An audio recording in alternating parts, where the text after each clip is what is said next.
ইশারা দিচ্ছে। আসসালামু আলাইকুম। ঢাবি খ প্লাস গুচ্ছ ভর্তিচ্ছুদের জন্য আজকের ওরিয়েন্টেশন ক্লাসটা শুরু হতে যাচ্ছে। তোমরা আমাদেরকে দেখতে পাচ্ছ কিনা এবং সাউন্ড শুনতে পাচ্ছ কিনা, ঠিকমতো কথা শুনতে পাচ্ছ কিনা সেটা একটু জাস্ট জানাও।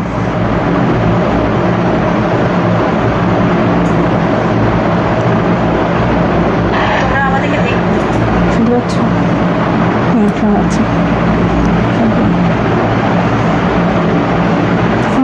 দেখা যাচ্ছে, কেউ জানাচ্ছে নাকি সেটা আগে। আচ্ছা, তোমরা একটু কমেন্ট করো যে আমাদের কথা কি স্পষ্ট শোনা যাচ্ছে।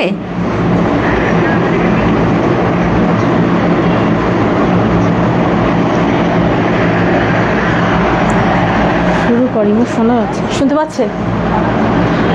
আচ্ছা, যারা ঢাবি খ প্লাস গুচ্ছের জন্য প্রস্তুতি নিচ্ছ তাদেরকে বলবো যে আজকে থেকে আমাদের ওরিয়েন্টেশন ক্লাস, মানে আজকে ওরিয়েন্টেশন ক্লাস হচ্ছে এবং এরপর থেকে তোমাদের ক্লাস শুরু হবে ইনশাল্লাহ।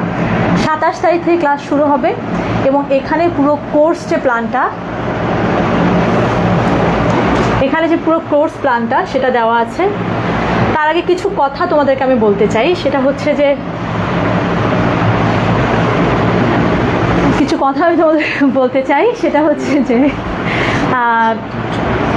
ঢাবি খ প্লাস কোনো সমস্যা, ঢাবি খ প্লাস গুচ্ছ ভর্তিচ্ছুক যারা তোমরা রয়েছো তাদের জন্য তোমরা কেন এই কথাগুলো আমি বারবার বলে আসছি, আজকেও আবার বলতে হচ্ছে আমাকে, কেন এই কথাগুলো বলছি যে তোমরা কেন আসলে ডাক্তার নাবিল একাডেমিতে তোমরা পড়বে। এই কথাটা এর আগেও অনেকবার বলেছি, আজকে আবার বলতে হচ্ছে। দেখো, ধরো তোমার একটা ডেস্টিনেশন হচ্ছে এইটা, হ্যাঁ, ধরো এখানে দেখা যাচ্ছে কিনা জানি না, এই পথটা, এই যে সহজ পথটা, এই পথটা দিয়ে তোমরা যেতে পারো এই ডেস্টিনেশনে, অথবা ঘুরিয়ে পেঁচিয়ে বিভিন্নভাবে কিন্তু এই ডেস্টিনেশনে যেতে পারো। এখন যাদের লক্ষ্য হচ্ছে ঢাকা ইউনিভার্সিটি বা গুচ্ছে যে কোনো একটা সিট নেওয়া, তারা যদি একটা নাবিল একাডেমিতে অ্যাডমিশন নাও, মানে এখানে যদি ভর্তি হও, তাহলে তোমাদের এই পথটা কিন্তু ঠিক এরকম, এই যে সহজ যে রাস্তা, এই সহজ রাস্তার মতোই সহজ হবে। অন্যান্য প্রতিষ্ঠানে যে পড়লে তুমি যে চান্স পাবে না সেই কথা আমি বলতে পারি না, কিন্তু সেখানে দেখা যাচ্ছে এমন হতে পারে যে তুমি ঘুরিয়ে পেঁচিয়ে অনেকটা কষ্ট করে ঠিক একই জিনিসে তুমি গেলে কিন্তু তোমার অনেক অনেক অনেক বেশি পরিশ্রম করতে হচ্ছে। যদিও আমি এই কথাটা বলে থাকি যে কোনো ইউনিভার্সিটিতে পড়ার জন্য তোমার সর্বপ্রথম যে জিনিসটা থাকতে হবে সেটা হচ্ছে পড়া। 2 নাম্বার যে কোয়ালিটিটা থাকা লাগবে সেটাও পড়া। 3 নাম্বার কোয়ালিটি যদি বলো সেটাও পড়া, মানে পড়তে হবে। এখন দেখো, কেউ পড়তে পড়তে বিছানা থেকে ধাম করে পড়ে যায়, সেটাও পড়া। উপর থেকে পড়ে যাও, সেটাও পড়া। আবার ঠিক উপায়ে পড়ে সেই লক্ষ্যে পৌঁছানোটাও পড়া। আমাদের কাজটা হচ্ছে তোমাদেরকে ঠিক সহজভাবে ঘুরিয়ে পেঁচিয়ে না নিয়ে ওই জায়গাটাতে ঠিক পৌঁছে দেওয়া। এখন তোমার কাছে মনে হতে পারে যে আমি তো অত ভালো স্টুডেন্ট না, হ্যাঁ, আমি কিভাবে ঢাকা ইউনিভার্সিটিতে বা গুচ্ছে বা যে কোনো ইউনিভার্সিটিতে আমি কিভাবে টিকবো? তুমি আমাকে দেখো, তোমাদের সামনে রোল মডেল দাঁড়িয়ে আছি আমি। আমি যখন ঢাকা ইউনিভার্সিটিতে অ্যাডমিশন নেওয়ার স্বপ্ন দেখেছিলাম, তখন তুমি বলতে পারো যে এই যে পুরো এলাকা দেখছো, এটা হচ্ছে ডোমারের একটা গ্রাম, বোরাগাড়ি বাজার। এই গ্রামে মনে করো যে কেউই, গ্রাম তো বলতে পারো থানা থেকেও মনে হয় কেউই ছিল না, মেয়ে তো ছিল না, ছেলে হয়তো ছিল একজন আমার যতটুকু মনে পড়ে, তো কোনো মেয়ে কিন্তু ছিল না। তো আমি এই স্বপ্নটা দেখিয়েছি, আমাকে দেখিয়েছেন কে দেখিয়েছেন আল্লাহর রহমতে আমার বড় ভাই নাবিল ভাইয়া, হ্যাঁ। তো উনি যে গাইডলাইনগুলো আমাকে দিয়েছেন, যে নির্দেশনাগুলো দিয়েছেন, আমি শুধু সেটা ফলো করেছি। একটা এভারেজ মানি স্টুডেন্ট হয়েও শুধু সেই গাইডলাইনগুলো ফলো করে পড়ালেখা করে আমি ঢাকা ইউনিভার্সিটিতে, তুমি কী বলতে পারো, ইকোনমিক্সে পড়েছি। তো আমি যখন বিসিএসের ভাইবা দেই, আমার ভাই বলেছিল তার আগে যে একটাই ফর্ম করে তুলো, বিসিএসের পরীক্ষা দিবে। তো বিসিএসের পরীক্ষা দিয়েছি, যখন ভাইবাতে গিয়েছি তখন যারা বোর্ডে বসেছিলেন ওনারা বলছিলেন যে তুমি এত দূর থেকে ঢাকা ইউনিভার্সিটিতে পড়তে আসছো, ওইখান থেকে তো কেউ নর্মালি আসে না, কারণ আমাদের বাসা থেকেই আসতে লাগে 10-12 ঘন্টা। তখন যাতায়াত আরও খারাপ ছিল, তো অনেক সময় লেগে যেত। তখন আমি বলেছিলাম যে আমার এলাকায় আসলে কেউ আসে নাই, তো আমার কাছে মনে হয়েছে আমি যদি যাই তাহলে অন্যান্য মেয়েরা হয়তো আমাকে দেখে বুঝবে বা চিন্তা করতে পারবে বা স্বপ্ন দেখতে পারবে না, ওখানে যাওয়া যায়। এটা আমি কিন্তু রাজশাহী ইউনিভার্সিটির লতেও চান্স পেয়েছিলাম, কিন্তু ওখানে আমি পড়িনি। আমি খারাপ ভালো বলছি না, জাস্ট বলছি এই যে স্বপ্নটা, আমাকে যারা চেনে তারা জানে এত ভালো না হয়েও জাস্ট লেগে থাকা এবং সেই গাইডলাইনটা ফলো করে আল্লাহর রহমতে আমি যেই জায়গায় যেতে চেয়েছি সেই জায়গায় গিয়েছি। তো তোমরা যদি আমাকে দেখো, তোমরা ইন্সপিরেশন পেতে পারো যে আমার দ্বারা যদি সম্ভব তোমাদের দ্বারা অনেক অনেক অনেক বেশি সম্ভব ইনশাআল্লাহ। ওকে, আজকে যে গাইডলাইনটা নিয়ে কথা বলবো সেটা হচ্ছে যে এইখানে তোমাদের পুরো একটা কোর্স প্ল্যান দেওয়া আছে। আচ্ছা, আমি কোর্স প্ল্যানটাতে একটু চলে যাই।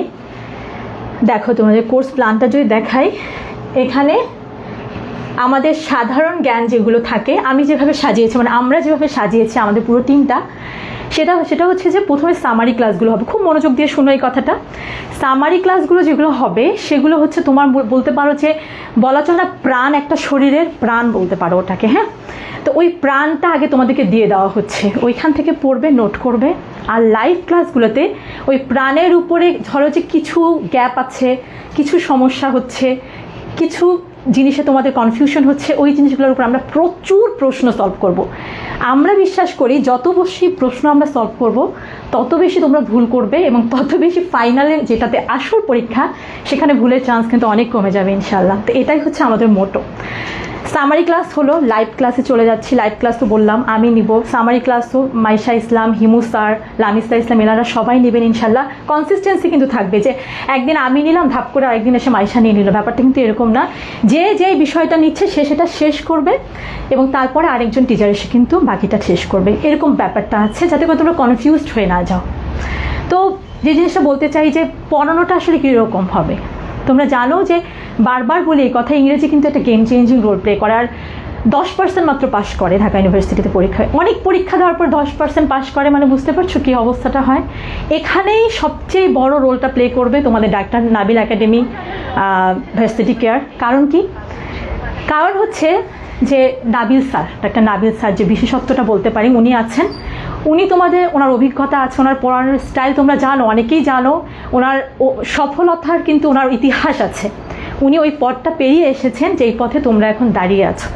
তো বলা চলে যে ইনশাআল্লাহ তোমরা ইংরেজির প্রবলেম তো ইনশাআল্লাহ সলভ, বাংলা সাধারণ জ্ঞান আমি মাইশা আমরা যে নিচ্ছি, বা হিমু স্যার আমরা যে নিচ্ছি, আমরা চেষ্টা করেছি ইতিহাস বা যেই টপিকটাই আমরা পড়াই না, ধরো মুক্তিযুদ্ধ পড়ালাম, সেটার যে গ্যাপগুলো আছে, যেটা তোমরা বই পড়লে অনেক সময় কীভাবে এটা আসলো, কীভাবে ওটা আসলো, বিভিন্ন ঘটনা দিয়ে তার প্রেক্ষাপটটা বলে, মানে আমরা চেষ্টা করেছি যে সালগুলোর মধ্যে একটা সামঞ্জস্য রাখতে, হ্যাঁ, যেগুলো মনে রাখতে অনেক কষ্ট হয়ে যায়, এবং যেই জিনিসগুলো 2টা 3টা একই রকম ধাঁচের আছে সেই জিনিসগুলো কৌশল দিয়ে একটু ট্রিক্স দিয়ে মনে রাখানোর চেষ্টা করেছি। এটাই কিন্তু আমাদের জন্য কি হয়, সাধারণ জ্ঞানটা খুব মানে বোরিং একটা সাবজেক্ট না, কেমন যায়, অনেকের অনেক ভালো লাগে, কিন্তু অনেকে দেখা যায় নতুন পড়ে নাই আগে, তো এই জিনিসটা তাদের জন্য সহজ হয়ে যাবে ইনশাল্লাহ।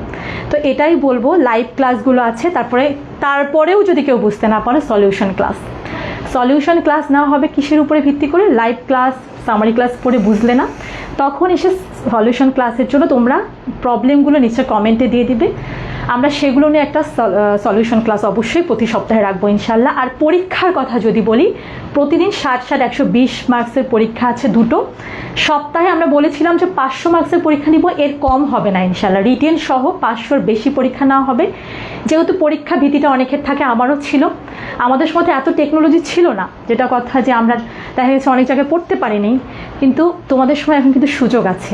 আরেকটা কথা, যে তোমরা ভর্তি হয়েছো, টাকা দিয়েছো, বা শেষ ক্লাস করলাম পরীক্ষা না দিলাম নাই, মানে এই ব্যাপারটা কিন্তু এখানের সঙ্গে যাবে না। এখানে তোমাদের যেটা হবে যে তোমাদের সার্বক্ষণিক মনিটর করা হবে। কিভাবে? এখন তোমরা বলতে পারো আমাদের এখানে আছে, যে একটু দেখো এটা দেওয়া আছে কিনা, এখানে যায় না, এখানে দেখো ডেইলি রিপোর্ট কার্ড আছে, তোমরা দেখতে পাচ্ছ, হয়তো দেখা যাচ্ছে না। তারপরে আছে রেজাল্ট কার্ড, তারপরে অ্যাসেসমেন্ট কার্ড। এই যে জিনিসগুলো আছে, এগুলোতে তুমি যদি ভালো করো সেটাও তোমার গার্ডিয়ানকে জানানো হবে, আর যদি তুমি কন্টিনিউয়াসলি দেখা যাচ্ছে তুমি খারাপ করছো, সেই জিনিসটাও কিন্তু তোমাকে জানানো হবে। হ্যাঁ, কারণ তোমাকে একটু পোক করা হবে, মানে তুমি আমাদেরকে কাছে এসেছো, তার মানে তুমি এখন কিন্তু বড় হয়ে গেছে এই কথা বলতে পারবে না, এখন তোমাকে সেই আগের নিয়মে চলে আসতে হবে। মানে আমরা পড়া দিব, সেই পড়াটা আদায় করে নেব। এটা আমি গতবারও করিয়েছি, এবারও ইনশাল্লাহ এটা থাকবে। মানে আমি স্ট্রিক্ট, আমরা সবাই স্ট্রিক্ট এই ব্যাপারে, যে পড়াটা আমরা আদায় করে নেব। তো তোমরা বুঝতে পারছো, summary class, live class, solution class, এবং এরপরে যখন আমরা অনেক বেশি প্র্যাকটিস করবো MCQ লিখিত, আর কি কোনো কিছু গ্যাপ থাকবে? ইনশাআল্লাহ সাম্প্রতিক নিয়ে বলি, প্রতিদিন চেষ্টা থাকবে 10-15টা করে সাম্প্রতিক তোমাদেরকে দিয়ে দেওয়ার। মুখস্থ যে আইটেমটাগুলো আছে বাংলা ইংরেজির, সেগুলো প্রতি ক্লাসের সাথে তোমাদের দিয়ে দেওয়া হবে, সহজ করে পড়ানো হবে যাতে করে ট্রিক্স দিয়ে দিয়ে মনে রাখতে পারো, এবং পড়া দিব পড়া নিব, এটাতে আমরা বিশ্বাসী। প্র্যাকটিস আর কি বলবো, সবচেয়ে বড় কথা হচ্ছে উপরওয়ালার সাথে তোমরা কানেক্টেড থাকবে, আল্লাহর সাথে কানেক্টেড থাকবে। এই সময়টা মানসিক শান্তির চর্চা করা খুব জরুরি, কারণ পুরো একটা অনেক বড় সময়। তো দেখা যায় মনটা অনেক সময় খারাপ হয়ে ডিপ্রেশন কাজ করে, যে আমি মনে হয় পারবো না, আমার দ্বারা হবে না, শেষ হয়ে গেলাম, ও এত ভালো পারছে, এইসব করা যাবে না। একদিকে সোজা পথে এগিয়ে যাও, সেই সোজা পথের সামনেই কিন্তু তোমার রাস্তা, মানে তুমি যে জায়গায় যাইতে যাচ্ছ সেই জায়গাটা দাঁড়িয়ে আছে। তো এখন আমি তোমাদেরকে দেখিয়ে দিই একটু যে কি কি আছে। এই যে যা যা আছে আমাদের, দেখো তোমাদের ক্লাসগুলো 30টা করে হচ্ছে তোমার লাইভ ক্লাস হবে। ইংরেজি 30টা লাইভ ক্লাস, বাংলার 20টা, সাধারণ জ্ঞানের 30টার মতো লাইভ ক্লাস আছে, এবং সামারি ক্লাস তো আছে, যেটা রিলেটেড যতগুলো দেওয়া যায়। তোমাদের এটা বলতে পারি, সামারি ক্লাস 11টা করেই তোমাদের বোরিং লাগবে না, মনে হবে আরেকটু শুনি, এটা লাগবে ইনশাল্লাহ, এইটুকু অ্যাটলিস্ট তোমাদেরকে বলতে পারি। তো লিখিতর জন্য আবার এমসিকিউর জন্য কিন্তু মাইশা আছে, ও কিন্তু এখন ঢাকা ইউনিভার্সিটিতে পাশ করে ফেলেছে, BCS এর প্রিপারেশন নিচ্ছে, এবং আমি বলতে পারি ডাক্তার নাবিলা একাডেমির একটা খুবই মেধাবী, যদি তুমি কাউকে বলে থাকো মেধাবী টিচার, তার ছোটোবেলা থেকে পড়ানোর অভ্যাস। কীভাবে বলি, 9-10 থেকে পড়িয়েছে, ইন্টার লেভেলে পড়িয়েছে, অনার্স, পুরো অনার্স সে নিজের খরচ নিজে চালিয়েছে এই টিউশনি করে, এবং মানে ওখানে ফেমাস একজন টিচার, তার এলাকায় মানিকদি বাজার যেখানে, সেখানে সে ফেমাস একজন টিচার। তো বলতে পারি অভিজ্ঞতা আছে, হ্যাঁ, এদের পড়ানোর অভিজ্ঞতা আছে। তোমরা ইনশাল্লাহ আল্লাহর উপর বিশ্বাস রেখে আমাদের উপর নির্ভর করতে পারো। তো মাইশা তুমি একটু আসো, তুমি কিছু বলো, বলে আমাদের লাইভটা আমরা ইনশাল্লাহ শেষ করে দিব। আর ওরিয়েন্টেশন ক্লাস যেহেতু, সুতরাং আজকে আর পড়ানো হচ্ছে না, কিন্তু তোমাদের পড়ানো হবে ইনশাল্লাহ 27 তারিখ থেকে। তো তোমরা সবাই ভালো থাকবে। আসসালামু আলাইকুম। মাইশা একটু আসো। আসসালামু আলাইকুম। আসলে নতুন করে কি বলবো, সাজিয়া আফরিন ম্যাম সব কিছুই আপনাদেরকে ভালো করে বুঝিয়ে দিয়েছে। আসলে আমরা যেটা করি পরীক্ষায় ভুল, সেটা হচ্ছে আমরা এই ভর্তি পরীক্ষার পড়াশোনাটাকে মনে করি যে একটা 12 ঘন্টার পড়ার যুদ্ধ। আমরা 12 থেকে 14 ঘন্টা হুমড়ি খেয়ে পড়ি, এবং আমি গত বছরের কিছু স্ট্র্যাটেজি বা কিছু স্ট্যাটিক্স মিলিয়ে দেখলাম যে ভর্তি পরীক্ষায় লক্ষাধিক স্টুডেন্ট পরীক্ষা দিতে যায়, কিন্তু 2 থেকে মাত্র 3% শিক্ষার্থী ঢাকা ইউনিভার্সিটিতে চান্স পায়। আচ্ছা, এর কারণ কি? তারা কি পড়াশোনা করেনি, নাকি তাদেরকে সঠিক গাইডলাইন দেওয়া হয়নি? আমি দেখলাম যে আসলে তারা পড়াশোনাটাকে অনেক কঠিন করে নেয়। এইটা কিন্তু এত কঠিন বা যুদ্ধের মতো কিছুই না। তুমি ভর্তি পরীক্ষায় তখনই ভালো করবে যখন তুমি এটাকে স্ট্র্যাটেজিক গেমের মতো করে খেলবে। এটা এতটাই সোজা যে তোমার কাছে আজকে মনে হচ্ছে যে আমি আজকে অনেক পড়বো, 16 ঘন্টা পড়বো, সারাদিন বাংলা পড়বো, এবং কালকে আমি বাংলা, এই 2 দিন আমি বাংলা পড়ে পরের দিন থেকে আমি ইংলিশ শুরু করব। ঠিক এভাবেই তো আমরা পড়ি, তাই না? আমরা একটা টপিক নিয়ে বা একটা সাবজেক্টের উপর সারাদিন পড়তে থাকি সামনে আগে। কিন্তু আমরা এই ধরনের যে ভুলগুলো করি, যে অনেকক্ষণ একটা টপিক বেশি পড়া, বা দেখা যায় যে আমরা অনেক সময় শুধু হাইলাইটস পয়েন্টগুলো পড়ি, ভিতরের অনেক কিছু বাদ দিয়ে দিই। আবার অনেক সময় ভিতর সহ হাইলাইটস পয়েন্ট সহ ইম্পর্টেন্ট সব কিছুই পড়ি, মানে আমরা একটা এলোমেলো প্রিপারেশন নিই। এই ধরনের এলোমেলো প্রিপারেশনগুলো আমাদেরকে ভর্তি পরীক্ষায় যখন আমাদের 100টা MCQর 400টা অপশন দেখি, তখন প্রতিটা অপশনই মনে হয় সবই তো বইয়ের মধ্যে ছিল, কোনটা তাহলে সঠিক? এইটাই হচ্ছে আমার সবচেয়ে বড় ভুল। আমাকে আগে প্রত্যেকটা অ্যান্সার এমনভাবে মাথায় আয়ত্ত করতে হবে যে আমার অপশন দেখার আগেই অ্যান্সার মাথায় চলে আসবে। কারণ অপশনটা কিন্তু এমন হয় ভার্সিটি অ্যাডমিশনগুলোতে খুবই ট্রিকি, 4টা অপশনই বইয়ের থেকেই দেয়, এবং 4টাই কোনো না কোনোভাবে ওই কোশ্চেনের আশেপাশে রিলেটেড থাকে। তখন তো আমার মনে হয় কি হবে, এই কি হবে জিনিসটা যখনই সৃষ্টি হয়, তখনই পরীক্ষায় যে কনফিউজিং তৈরি হয়, এবং আমরা পরীক্ষা হলে সোজা জিনিস যেটা মানে আমি পরীক্ষা হলে এতদিন পড়তে মানে আমি একদম তটস্থ হয়ে গেছি, ওটাই পরীক্ষা হলে যে আমি কি করি, তাড়াহুড়ায় বা কনফিউশনে বা ভুল দিয়ে আসি। এই জিনিসগুলা থেকে মুক্ত থাকার উপায় এটাই যে তুমি খুব বেশি পড়ার মধ্যে একদম ঢুকে যাবা না। তুমি মাইন্ডটাকে রিল্যাক্স রাখবে। কিভাবে রাখবে? কিছু সময় পড়বে, কিছু সময় তুমি ব্রেক নেবে, আবার পড়বে।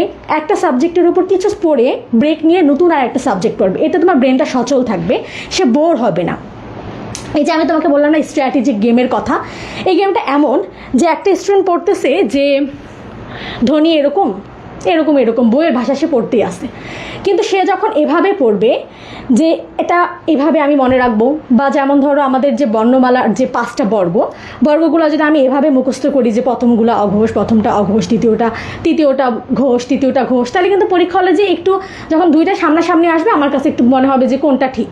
কিন্তু আমি যদি এভাবে মনে রাখি যে স্বরেও দিয়ে স্বরবর্ণ শুরু, তাহলে বর্গের প্রথম শব্দও হবে অঘোষ, প্রথম বর্ণগুলো বা প্রথম ধ্বনিগুলি হবে অঘোষ, মানে এরকম ট্রিক। বা আমরা যখন দেখি না যে কেউ মারা গেল তখন আমরা ডাইট বাই দিব নাকি অফ দিব, এটা আমরা কিভাবে মনে রাখতে পারি? আমরা এভাবে মনে রাখতে পারি, যখন কেউ রোগে মারা যাবে তখন অফ হবে, যখন কেউ অ্যাক্সিডেন্টলি মারা যাবে তখন বাই হবে, যদি কেউ ওভার ইটিং বা অতিরিক্ত কিছু করে সে মারা যায় তখন ডাই ফ্রম হবে। বা পরীক্ষা হলে অনেক সময় আসে না পেপার, এটা কিসের তৈরি, এটা ফ্রম নাকি অফ, যেহেতু মেয়েদের সাথে অফ বা ফ্রম দুটাই বসে, তা আমরা মনে রাখবো যদি সরাসরি কোনো উপকরণ থেকে তৈরি হয় তাহলে সেটা হচ্ছে অফ হবে, যদি ইনডাইরেক্টলি সেই উপাদান থেকে আসে বা উপকরণ থেকে আসে সেগুলো ফ্রম হবে। এরকম অনেক ট্রিক্স আছে, এটা তো এত সহজ ট্রিক্স বলছে যেটা সবাই আমরা জানি। এরকম অনেক ট্রিক্স আছে যেগুলো যদি মাথায় নিতে পারি তাহলে পরীক্ষা হলে তখন কোশ্চেনটা বা অপশনটা আমার কাছে ট্রিকই মনে হবে না, তখন আমি আমার নিজের ট্রিকেই পরীক্ষা হলে ভালো করে আসবো। এছাড়া আমরা চেষ্টা করছি ঢাবির পাশাপাশি তোমাদেরকে জেইউ চট্টগ্রাম বা গুচ্ছ যেটা জিএসটি এটার জন্য পড়ানোর। আমরা আমাদের আইসিটি বা মেন্টাল অ্যাবিলিটি এই সমস্ত যে কোর্সগুলো আছে, মানে এই সমস্তর জন্য যতগুলো ক্লাস প্রয়োজন প্রত্যেকটা ক্লাসই আমরা পুঙ্খানুপুঙ্খানুভাবে নিচ্ছি। মানে এমন না যে তোমার তো আসবে মাত্র 5টা এমসিকিউ মেন্টাল অ্যাবিলিটি থেকে বা আইসিটি থেকে তো আসবে মাত্র 5টা, তাহলে আমি এত কেন পড়াবো না, আমি ওই 5টাকেও 40 মার্কের জিকের মতো ইম্পর্টেন্স দিচ্ছি। কারণ আমার পরীক্ষা হলে আমার এটা কখনোই করা যাবে না যে একটাই তো মার্কস, এটার জন্য আমি কেন পড়বো, এটা বাদ দিয়ে আমি অন্য কিছু হাইলাইট করি না। পরীক্ষা হলে প্রত্যেকটা সাবজেক্ট ভেরি ইম্পর্টেন্ট। আমি চাইলে তোমাদেরকে আজকে অনেক ট্রিক্স অনেক কিছু পড়াতে পারতাম, কিন্তু আমি চাচ্ছিলাম যে ওরিয়েন্টেশন ক্লাসটা একটু শর্ট হোক এবং তোমরা সবাই যাতে ক্লাসটাতে এটাই বুঝো যে আমাদের মোটিভটা কি। আমাদের মোটিভ হচ্ছে এটাই যে আমরা তোমাকে গদভাড়া সবার মতো পড়াবো না। অনেকে আসে না শুরু থেকে শেষ পর্যন্ত পড়াইতেই থাকে এবং তোমাদেরকে কোনোভাবেই কি করে না, তোমাদেরকে কোনোভাবেই ইন্টারেস্ট দিতে পারে না, পড়ার মজাটা দিতে পারে না। আমরা তোমাদেরকে সেই ধরনের ইন্টারেস্ট দিতে আসছি যে তোমরা পড়লেও তোমাদের মজা লাগবে, তোমরা পড়তেও এমন ছন্দে হারায় যাবে যে পড়া থেকে তোমাদের নিজেদেরই উঠতে মন যাবে না। আরেকটা যেটা ভুল করি আমরা সেটা হচ্ছে যে আমরা অনেক লং সময় পড়ে হঠাৎ করে আমরা ফ্লোটা হারিয়ে ফেলি এবং তখন আমি বলি যে আমি তো অনেক সময় পড়লাম, একটা দিন রেস্ট নেওয়া যায়, পরের দিন থেকে পড়বো। এই কাজটা করা যাবে না। তুমি প্রতিদিনই কম পড়ো কিন্তু প্রতিদিন পড়ো, এই কনসিস্টেন্সি তোমাকে বজায় রাখতে হবে। কারণ ওই একদিনের গ্যাপ তোমাকে পূরণ করতে 7 থেকে 8 দিন লাগবে। কারণ ওই যে একটা গ্যাপ যখন চলে আসে তখন মাইন্ড আমাকে এই সিগন্যালটা দেয় যে এখন তো একটু রিল্যাক্স করতেছো, সো রিল্যাক্সই করো। এই সিগন্যালটা আমাদেরকে দেওয়া যাবে না। আমাদেরকে মাইন্ডকে সেট আপ করতে হবে এভাবেই যে আমার এই কনসিস্টেন্সি আমাকে সফলতার পর্যায়ে মানে শীর্ষ পর্যায়ে ইনশাল্লাহ নিয়ে যাবে। এবং পড়াটাকে অনেক সহজভাবে পড়বো। পড়া যখন আমি নিজে মনে করবো কঠিন, পড়া তখন কঠিন লাগবে। আর পড়া যখন আমি নিজে এভাবে মাইন্ডকে সেট করে পড়বো যে আমি আজকে যা পড়বো সবই সোজা, তখনই আমার কাছে পড়াটা সহজ মনে হবে। কারণ আমাদের মাইন্ডই কিন্তু আমাদের বডিকে সিগন্যাল দেয়। তো আমি যদি মানে আমাদের বডি কিন্তু আমাদের মাইন্ডকে সিগন্যাল দেয়। সো আমি যদি আমার বডিকে এটা ফিল করাই বা মাইন্ডকে এটা ফিল করাই যে আমি আসলে পড়াটা পারবো না আজকে, আমাকে দ্বারা হবে না, তাহলে কিন্তু আসলেই হবে না। আর আমি যদি এটা ফিল করাই যে আমাকে পারতে হবে, সবাই পারলে আমিও পারবো, তখন আমি ইনশাল্লাহ পারবো। এটাই ছিল আমাদের মোটিভ, যে তোমাদেরকে প্রিপেয়ার করা ফুললি। আমরা কিন্তু আমাদের ঢাবি খ এবং গুচ্ছর জন্য পুরোপুরি প্রস্তুতি নিয়ে মাঠে নেমেছি। এখন শুধু তোমাদেরকে প্রস্তুত করার পালা। আমি ইনশাল্লাহ আশা করছি আমাদের এডুকেটেড, এক্সপেরিয়েন্সড এবং অনেক এক্সপার্ট টিচাররা তোমাদের সাথে আছে এবং ইনশাল্লাহ শেষ পর্যন্ত আমরা তোমাদেরকে পরীক্ষার আগ পর্যন্ত তোমাদেরকে আমরা মোটিভেট করতে থাকবো। ধন্যবাদ সবাইকে। আসসালামু আলাইকুম। আচ্ছা, এদিকে আসলে তোমরা একসাথে বলে নেই তো, যেটা হচ্ছে লাস্ট কথা, শেষ করে দিব এখন লাইভটা। এখন শেষ করে দিই নাকি? কত মিনিট হয়? শেষ করে দিতে পারো। তো যেটা বলছিলাম যে পড়ার কোনো বিকল্প নাই, পড়তে হবেই। পড়া কিন্তু সেই পড়াটা যেন সুন্দর ওয়েতে হয়, সহজভাবে হয়, কৌশলে হয়, আনন্দের সাথে হয়। এর জন্য ডাক্তার নাবিল একাডেমি বেস্ট, এইটুকু বলতে পারি। হয়তো তোমরা আমাদের অত বেশি জাঁকজমক দেখছো না, কিন্তু আমাদের আন্তরিকতা, দক্ষতা, তোমাদের প্রতি একনিষ্ঠতার কোনো অভাব তোমরা দেখবে না। তোমরা সবাই ভালো থাকবে এবং তোমরা যে প্রতিষ্ঠানেই ভর্তি হও না কেন, তোমরা যেন তোমাদের লক্ষ্যে পৌঁছাতে পারো। তোমাদের সবার জন্য এই শুভকামনা এবং অনেক অনেক দোয়া। আসসালামু আলাইকুম। আসসালামু আলাইকুম। ধন্যবাদ সবাইকে।